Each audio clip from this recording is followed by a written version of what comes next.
घने जंगल के किनारे बसे छोटे से गांव में मोहन नाम का एक गरीब लकड़हारा रहता था। उसके पास न खेत था न दुकान। परिवार का पेट भरने के लिए उसके पास सिर्फ एक ही सहारा था, हर सुबह जंगल से लकड़ियां काटकर बाजार में बेचना। गरीबी थी लेकिन उसके ईमान पर कभी धूल नहीं जमी। आज फिर सूरज निकलने से पहले जंगल जाना होगा। जितनी ज्यादा लकड़ी काटूंगा उतना ही घर का चूल्हा जलेगा। मेहनत से भागूंगा नहीं, यही मेरी सबसे बड़ी पूंजी है। अपना ध्यान भी रखा करो। रोज सुबह से शाम तक मेहनत करते हो। हम कम में भी गुजारा कर लेंगे, लेकिन तुम्हारी सेहत सबसे जरूरी है।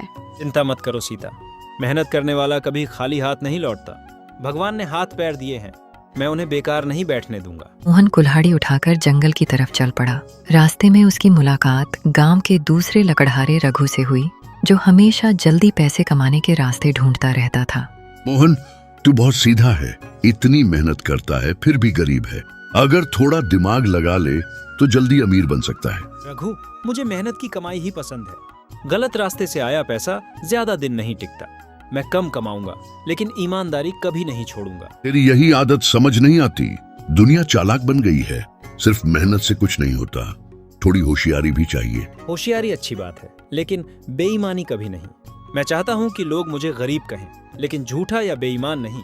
मोहन जंगल के अंदर बढ़ गया और सूखी लकड़ियां काटने लगा। तभी कुछ दूर झाड़ियों के पास उसे चमड़े का एक पुराना थैला दिखाई दिया। मोहन ने झाड़ियों के पास पड़ा पुराना चमड़े का थैला उठाया। उसने चारों तरफ देखा, लेकिन दूर दूर तक कोई दिखाई नहीं दिया। थैला खोलते ही उसके चेहरे पर हैरानी छा गई। अरे, इसमें तो पैसों की गड्डियां हैं। इतने पैसे मैंने जिंदगी में कभी नहीं देखे, लेकिन ये मेरे नहीं हैं। जिसके हैं उसे लौटाना ही सही होगा। मोहन, तू फिर वही गलती करने जा रहा है। इतने पैसे मिलना किस्मत की बात होती है। चुपचाप घर ले चल, तेरी सारी गरीबी खत्म हो जाएगी। रघु, किसी और के पैसे से घर नहीं चलता। आज रख लूंगा तो जिंदगी भर चैन नहीं मिलेगा। मेरी मेहनत की कमाई कम सही, लेकिन सुकून देती है। इसी बीच जंगल की पगडंडी से एक बूढ़ा व्यापारी घबराया हुआ भागता हुआ आया। वह बार बार जमीन की तरफ देख रहा था, जैसे कोई कीमती चीज खो गई हो। भाई, क्या तुमने कहीं चमड़े का एक पुराना थैला देखा है? मैं लकड़ी खरीदने आया था, शायद रास्ते में कहीं गिर गया। उसमें मेरी पूरी जमा पूंजी है। बाबा, पहले एक बात बताइए, उस थैले का रंग कैसा है और उसके अंदर क्या रखा है? अगर आपकी बात सही हुई तो मैं कुछ दिखाऊंगा। थैला भूरे रंग का है, उसके अंदर पैसे हैं और मेरी बेटी की शादी की सूची भी रखी है। अगर वो थैला नहीं मिला तो मेरी सारी मेहनत बेकार हो जाएगी। कीजिए बाबा, अपना थैला संभालिए। ये मुझे अभी अभी झाड़ियों के पास मिला था। मैं आपका इंतजार ही कर रहा था। अब आपको चिंता करने की कोई जरूरत नहीं, मैंने इसमें से कुछ नहीं लिया। व्यापारी की आंखों में राहत साफ दिखाई दे रही थी, लेकिन रघु अब भी सोच रहा था कि कोई इंसान इतना सीधा कैसे हो सकता है। बेटा, तुमने आज मेरी सबसे बड़ी चिंता दूर कर दी। अगर ये पैसे खो जाते तो मेरी बेटी की शादी रुक जाती। तुम्हारे जैसे ईमानदार इंसान बहुत कम मिलते हैं। मैं तुम्हारा यह एहसान कभी नहीं भूलूंगा। बाबा, मैंने कोई एहसान नहीं किया। जो चीज आपकी थी वही आपको लौट आई है। अगर मैं इसे रख लेता तो खुद की नजरों में गिर जाता। मोहन, कम से कम इनाम तो मांग ले। इतने बड़े काम के बाद खाली हाथ क्यों जाएगा? मौका बार बार नहीं मिलता, थोड़ा अपने बारे में भी सोच। रघु, मदद की कीमत नहीं लगाई जाती। अगर मैं इनाम मांगूंगा तो मेरी नीयत पर सवाल उठ जाएगा। मैं ऐसा कभी नहीं करूंगा। मोहन की बातें सुनकर व्यापारी कुछ पल चुप रहा। फिर उसने मुस्कुराते हुए अपनी जेब से एक छोटा सा कागज निकाला और मोहन की तरफ बढ़ाया। बेटा, ये इनाम नहीं है, ये मेरे लकड़ी के गोदाम का पता है। आज से तुम अपनी सारी लकड़ी मुझे बेचोगे। मैं तुम्हें बाजार से बेहतर दाम दूंगा। बाबा, आपने मुझ पर इतना भरोसा किया, यही मेरे लिए सबसे बड़ी खुशी है। मैं हमेशा अच्छी और सूखी लकड़ी ही लाऊंगा। आपको कभी शिकायत का मौका नहीं दूंगा। मुझे पैसों से ज्यादा ईमानदार आदमी चाहिए। लकड़ी तो बहुत लोग बेचते हैं, लेकिन भरोसा हर किसी पर नहीं किया जा सकता। आज से तुम मेरे सबसे भरोसेमंद साथी हो। मोहन खुशी खुशी घर की तरफ लौट पड़ा। उसे लगा कि उसकी मेहनत अब रंग लाने लगी है, लेकिन दूर खड़ा रघु मन ही मन जल रहा था और उसने ठान लिया कि वह किसी भी तरह मोहन की बढ़ती इज्जत को कम करके रहेगा। अगले दिन से मोहन रोज सूखी और अच्छी लकड़ियां व्यापारी के गोदाम में पहुंचाने लगा। मेहनत का सही दाम मिलने लगा। घर की हालत धीरे धीरे सुधरने लगी, लेकिन यह सब देखकर रघु के मन की जलन हर दिन बढ़ती जा रही थी। ये कैसे हो गया? कल तक मोहन मेरे साथ जंगल में लकड़ी काटता था, आज व्यापारी उसी से लकड़ी खरीद रहा है। कुछ तो ऐसा करना पड़ेगा कि इसका भरोसा टूट जाए। रघु, अगर तू चाहे तो मेरे साथ चल। व्यापारी अच्छे लोगों की कद्र करता है। मेहनत करेगा तो तुझे भी अच्छा दाम मिलेगा। हम दोनों मिलकर आगे बढ़ सकते हैं। मुझे किसी की मदद नहीं चाहिए, मैं अपना रास्ता खुद बनाऊंगा। देखते हैं तेरा ये भरोसा कब तक चलता है। हर दिन एक जैसा नहीं रहता। रघु की बात सुनकर मोहन चुप हो गया। उसे लगा कि शायद रघु किसी बात से परेशान है, लेकिन रघु के मन में कुछ और ही चल रहा था। मोहन, आज जो लकड़ी तुम लाए हो वह पहले से भी अच्छी है। ऐसे ही ईमानदारी और मेहनत से काम करते रहो। मैं हमेशा तुम्हारे साथ खड़ा रहूंगा। बाबा, आपका भरोसा ही मेरी सबसे बड़ी ताकत है। मैं कभी जल्दबाजी में गलत काम नहीं करूंगा। मेरी कोशिश रहेगी कि हर बार सबसे अच्छी लकड़ी लाऊं। अगर व्यापारी का भरोसा टूट गया तो मोहन फिर वहीं आ जाएगा जहां पहले था। बस एक मौका चाहिए, फिर खेल पलट जाएगा।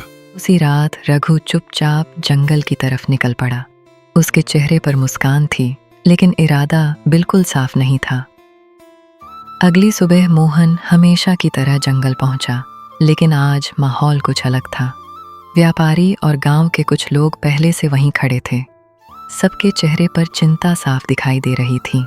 मोहन, रात को मेरे लिए काट कर रखी गई अच्छी लकड़ियों का बड़ा ढेर गायब हो गया। मैंने सबसे पहले तुम्हें बुलाया है क्योंकि मुझे सच जानना है।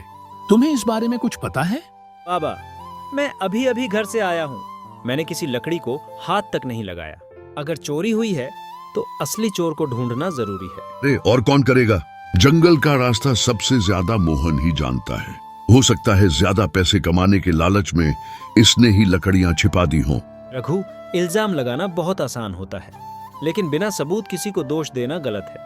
मैंने पूरी जिंदगी ईमानदारी से काम किया है। आज भी सच मेरे साथ है। रघु की बात सुनकर कुछ लोग आपस में फुसफुसाने लगे, लेकिन व्यापारी अब भी चुप था। वह जल्दबाजी में कोई फैसला नहीं लेना चाहता था। मैं मोहन को अच्छी तरह जानता हूँ। उसने कभी मेरा भरोसा नहीं तोड़ा। जब तक सच सामने नहीं आता, मैं किसी को दोषी नहीं मानूंगा। तो सबूत नहीं मिला, लेकिन मैं इतनी आसानी से हार नहीं मानूंगा। ऐसा जाल बिछाऊंगा कि सबको मोहन पर शक हो जाएगा। उसी समय जंगल के एक चरवाहे ने दौड़ते हुए आकर कहा, मुझे पता है लकड़ियां कहाँ हैं। उसकी बात सुनते ही सब लोग उसके पीछे पीछे जंगल की गहराई की ओर चल पड़े। थोड़ी दूर जाने पर झाड़ियों के पीछे वही लकड़ियों का ढेर पड़ा था। मैं सुबह अपनी बकरियां चराने आया था, तभी मैंने यहाँ लकड़ियों का ढेर देखा। पास में ये कुल्हाड़ी भी पड़ी थी, इसलिए मैं तुरंत आप लोगों को बुलाने चला गया। ये कुल्हाड़ी तो रघु की है।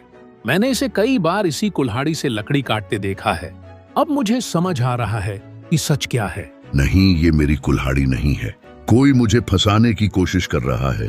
मैंने कुछ नहीं किया। आप लोग मेरी बात मानिए। रघु, सच से भागने की कोशिश मत कर। अगर गलती हो गई है तो उसे मान लेना ही सबसे बड़ी हिम्मत होती है। झूठ बोलने से बात और बिगड़ेगी। रघु के चेहरे से पसीना बहने लगा। उसकी नजरें नीचे झुक गईं। गांव वाले भी समझ चुके थे कि अब सच छिप नहीं सकता। हाँ, मुझसे गलती हो गई। मैं मोहन से जलने लगा था।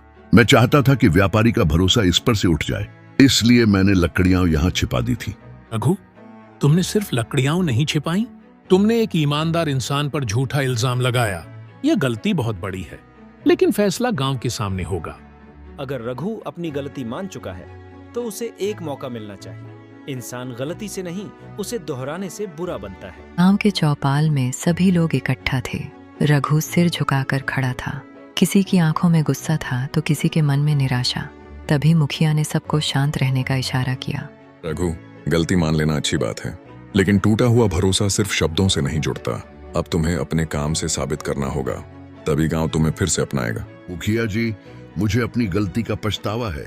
जलन ने मेरी सोच खराब कर दी थी। मैं वादा करता हूँ कि आज के बाद ईमानदारी से ही मेहनत करूंगा। रघु, मैं तुझसे नाराज नहीं हूँ। हर इंसान से गलती हो सकती है। जरूरी बात यह है कि उससे सीख लेकर आगे बढ़ा जाए। मोहन की बात सुनकर चौपाल में बैठे लोग एक दूसरे की तरफ देखने लगे। किसी को उम्मीद नहीं थी कि जिस आदमी पर झूठा इल्जाम लगाया गया वही सबसे पहले माफी की बात करेगा। मोहन, आज तुमने फिर साबित कर दिया, ईमानदार इंसान का दिल भी बड़ा होता है। मैं तुम्हारे फैसले का सम्मान करता हूँ, लेकिन रघु को मेहनत से भरोसा जीतना होगा। मोहन, अगर तुम साथ दो तो मैं फिर से नई शुरुआत करना चाहता हूँ। मैं मेहनत से अपना नाम वापस कमाऊंगा। इस बार कोई शॉर्टकट नहीं अपनाऊंगा। कल सुबह मेरे साथ जंगल चलना। हम दोनों मिलकर सूखी लकड़ियां काटेंगे। मैं चाहता हूँ कि लोग तेरे बदले हुए काम को देखें। यही तेरी नई शुरुआत होगी। अगली सुबह मोहन और रघु साथ साथ जंगल की ओर जा रहे थे। गांव वाले दूर से उन्हें देख रहे थे। तभी रास्ते के किनारे एक बैलगाड़ी कीचड़ में बुरी तरह फंसी हुई दिखाई दी। एक व्यापारी बार बार उसे निकालने की कोशिश कर रहा था, लेकिन बैल आगे बढ़ ही नहीं पा रहे थे। भाइयों, जरा मेरी मदद कर दो। इस गाड़ी में गांव के लोगों के लिए जरूरी सामान है। सुबह से कोशिश कर रहा हूँ, लेकिन गाड़ी बाहर ही नहीं निकल रही। मोहन, अगर हम यहीं रुक गए तो आज लकड़ियां काटने में देर हो जाएगी, कमाई भी कम हो जाएगी। क्या करें? रघु, कमाई फिर हो जाएगी, लेकिन मुसीबत में इंसान की मदद करने का मौका बार बार नहीं मिलता। चल, पहले गाड़ी निकालते हैं, फिर जंगल का काम करेंगे। दोनों ने बिना देर किए बैलगाड़ी को धक्का लगाना शुरू किया। कई मिनट की मेहनत के बाद आखिरकार गाड़ी कीचड़ से बाहर निकल आई। व्यापारी ने राहत की सांस ली। भाइयों, आपने आज मेरी बड़ी परेशानी दूर कर दी। अगर सामान समय पर नहीं पहुंचता तो कई परिवारों को दिक्कत हो जाती। मैं आपका बहुत आभारी हूँ। सच कहूं मोहन, पहले वाला मैं होता तो शायद बिना रुके चला जाता। आज समझ आया कि इंसानियत सबसे बड़ी कमाई है। रघु, यही असली दौलत है। मेहनत के साथ अच्छा व्यवहार भी जरूरी है। लोग हमारे काम से पहले हमारे स्वभाव को याद रखते हैं। आज मैं अपनी आंखों से देख रहा हूँ, गांव वाले तुम्हारी तारीफ क्यों करते हैं। तुम दोनों जैसे लोग ही समाज की ताकत है। भगवान तुम्हारी मेहनत सफल करे। दोनों फिर जंगल की तरफ बढ़ गए, लेकिन जंगल पहुंचते ही उन्होंने देखा कि कुछ लोग हरे भरे पेड़ों को चोरी छिपे काट रहे थे। मोहन समझ गया कि अगर आज चुप रहा तो पूरे जंगल को नुकसान हो सकता है। भाइयों, जरा रुक जाइए। ये पेड़ काटना गलत है। सूखी लकड़ियां जंगल में बहुत हैं। हरे पेड़ों को मत काटिए। तुम अपना काम करो, हमें मत सिखाओ कि क्या करना है। हम जल्दी लकड़ी बेचकर पैसा कमाना चाहते हैं, बीच में मत पड़ो। मैं भी पहले गलत सोचता था, लेकिन अब समझ आया है कि जंगल रहेगा तभी हमारा काम रहेगा। इसे नुकसान मत पहुंचाओ। दोनों की बात सुनकर भी वे लोग नहीं माने। वे पहले से भी तेजी से पेड़ काटने लगे। मोहन ने बिना गुस्सा किए एक और कोशिश करने का फैसला किया। अगर आज ये पेड़ कट गए तो आने वाले सालों में सूखी लकड़ी भी नहीं बचेगी। थोड़े से फायदे के लिए पूरे जंगल का नुकसान मत कीजिए। तुम्हारी बात में दम है। हमने सिर्फ आज के बारे में सोचा, कल का कभी ध्यान ही नहीं दिया। शायद हम सच में गलती कर रहे हैं। जंगल की रक्षा करने की बात पूरे गांव में फैल गई। व्यापारी ने अपनी आंखों से देखा था कि मोहन ने लालच के बजाय सही रास्ता चुना। उसी शाम उसने मोहन और रघु को अपने गोदाम पर बुलाया। दोनों समझ नहीं पा रहे थे कि आखिर उन्हें क्यों बुलाया गया है। मोहन, मैं कई महीनों से तुम्हें देख रहा हूँ। हर बार तुमने ईमानदारी को चुना है, इसलिए आज मैं तुम्हें एक बड़ी जिम्मेदारी देना चाहता हूँ। उम्मीद है तुम मना नहीं करोगे। बाबा, आपने मुझ पर भरोसा किया, यही मेरे लिए सम्मान है। लेकिन पहले बताइए कि काम क्या है।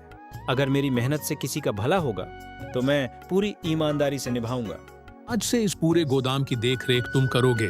कौन सी लकड़ी खरीदी जाएगी और कौन सी नहीं, उसका फैसला तुम करोगे। मुझे एक ईमानदार इंसान की जरूरत है। मोहन, मुझे तुम पर गर्व है। जिस इंसान पर मैंने कभी झूठा इल्जाम लगाया था, आज वही सबसे भरोसेमंद बन गया। तुमने सच में मेहनत की कीमत साबित कर दी। रघु, ये मेरी नहीं, हमारी जीत है। अगर तुमने अपनी गलती न मानी होती तो आज हम साथ खड़े नहीं होते। अब हम दोनों मिलकर ईमानदारी से काम करेंगे। एक बात हमेशा याद रखना, ईमानदारी कमाने में सालों लगते हैं, लेकिन उसे खोने में सिर्फ एक पल लगता है। इस भरोसे की हमेशा रक्षा करना। मैं आप सबसे वादा करता हूँ, इस गोदाम में कभी बेईमानी नहीं होने दूंगा। हर लकड़ी मेहनत और सच्चाई से खरीदी जाएगी। यही मेरी पहचान रहेगी। मोहन अब गोदाम की पूरी जिम्मेदारी ईमानदारी से संभाल रहा था। हर लकड़ी की अच्छी तरह जांच होती थी। इसी वजह से कुछ लालची व्यापारी उससे नाराज रहने लगे। एक दिन उनमें से 2 लोग चुपचाप मोहन से मिलने पहुंचे। मोहन जी, आप बहुत मेहनती इंसान हैं। हम आपके लिए एक आसान रास्ता लेकर आए हैं। अगर हमारी लकड़ियां बिना जांच के खरीद लोगे तो हर महीने अच्छा पैसा मिलेगा। आप लोग शायद गलत आदमी के पास आए हैं। मैं मेहनत की कमाई पर विश्वास करता हूँ। गलत लकड़ी खरीदकर किसी का नुकसान नहीं कर सकता। मेरे लिए ईमान सबसे पहले है। जरा सोचकर जवाब देना। इतने पैसों से तुम्हारा घर और बड़ा हो जाएगा, बच्चों का भविष्य भी सुरक्षित हो जाएगा। ऐसा मौका बार बार नहीं मिलता। मेरे बच्चों को महल नहीं चाहिए, उन्हें अपने पिता का साफ नाम चाहिए। बेईमानी का पैसा कभी सुख नहीं देता। मैं आपका प्रस्ताव स्वीकार नहीं कर सकता। दोनों व्यापारी एक दूसरे का चेहरा देखने लगे। उन्हें उम्मीद नहीं थी कि मोहन इतनी साफ मना कर देगा। अब उन्होंने उसे फंसाने की नई योजना बनाने का फैसला किया। मोहन, मैंने उन दोनों की बातें सुन ली थी। तूने बिल्कुल सही फैसला लिया। पहले मैं लालच में अंधा हो गया था, आज समझ आता है कि सच्चाई सबसे बड़ी ताकत है। मोहन, मुझे तुम पर पूरा भरोसा था। आज तुमने मेरा विश्वास और मजबूत कर दिया। ऐसे लोग ही समाज की असली पूंजी होते हैं। मुझे तुम पर गर्व है। बाबा, भरोसा सबसे बड़ी दौलत है। मैं इसे कभी टूटने नहीं दूंगा। मेहनत से कम कमाना मंजूर है, लेकिन गलत रास्ता कभी नहीं चुनूंगा। उसी रात लालची व्यापारियों ने एक नई चाल चली। उन्होंने गोदाम में चोरी छिपे खराब लकड़ियां रख दी ताकि अगली सुबह पूरा दोष मोहन पर आ जाए। अगली सुबह गोदाम खुलते ही हड़कंप मच गया। अच्छी लकड़ियों के बीच कई गीली और खराब लकड़ियां रखी हुई थीं। कुछ लोग मोहन की तरफ सवाल भरी नजरों से देखने लगे। लालची व्यापारी दूर खड़े मुस्कुरा रहे थे। मोहन, ये क्या हो गया? हमारे गोदाम में कभी ऐसी लकड़ियां नहीं आईं। मुझे पूरा सच जानना है। बिना जांच के मैं कोई फैसला नहीं करूंगा। बाबा, मैं पूरी रात गोदाम में नहीं था।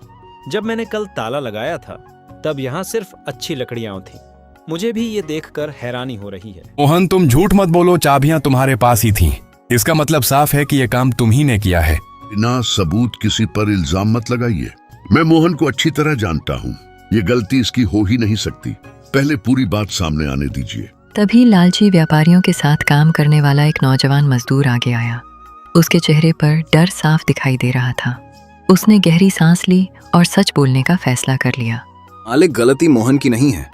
कल रात इन्हीं व्यापारियों ने मुझे पैसे देकर खराब लकड़ियां यहाँ रखवाई थीं। मैं डर गया था, इसलिए चुप रहा। झूठ बोल रहा है ये। इसकी बातों पर भरोसा मत कीजिए। ये हमें बदनाम करना चाहता है। हमने कुछ नहीं किया। मैं झूठ नहीं बोल रहा। मुझे अपनी गलती का पछतावा है। अगर सजा मिलेगी तो मैं स्वीकार करूंगा, लेकिन एक ईमानदार इंसान को बदनाम नहीं होने दूंगा। गोदाम में चारों तरफ सन्नाटा छा गया था। मजदूर की सच्चाई सुनने के बाद अब किसी को भी मोहन पर शक नहीं था। सभी की नजरें गोदाम मालिक के फैसले पर टिकी थीं। आज सच सबके सामने आ चुका है। मोहन पर लगाया गया हर इल्जाम झूठा निकला। जो लोग लालच में ईमानदारी को कुचलना चाहते थे, उन्हें अपने कर्मों का फल जरूर मिलेगा। मालिक, हमसे बहुत बड़ी गलती हो गई। लालच में हमारी अक्ल काम नहीं कर रही थी। हमें एक मौका और दे दीजिए। हम अपनी गलती सुधारना चाहते हैं। गलती माफ हो सकती है, लेकिन भरोसा तुरंत वापस नहीं आता। आज से तुम दोनों का व्यापार हमारे गोदाम से बंद रहेगा। पहले अपने कर्मों से भरोसा कमाओ। उस दिन के बाद मोहन सिर्फ लकड़हारा नहीं रहा, बल्कि पूरे इलाके में ईमानदार लकड़हारा के नाम से जाना जाने लगा।